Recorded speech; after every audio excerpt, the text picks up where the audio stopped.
सारी दुनिया हमसे ईरान है कि रातों रात पाकिस्तानियों ने इतनी महंगाई क्यों कर दी, हुकूमत ने पेट्रोल पंप क्यों गिरा दिया।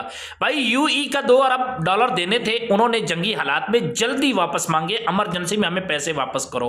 फिर सऊदी अरेबिया के जो पैसे पड़े थे वो मांग रहे हैं, फिर चाइना के जो पैसे पड़े थे चाइना वाले भी पैसे मांग रहे हैं।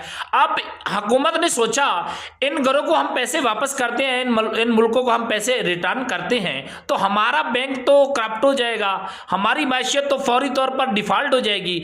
अब मुल्क को डिफॉल्ट से बचाने के लिए इन्होंने फौरी तौर पर जो कीमतें थी बढ़ा दी, क्योंकि अभी अबनाए हरमस से हमारे 30 जहाज गुजरे हैं और हर जहाज के अंदर तकरीबन 20 लाख बैरल तेल मौजूद था।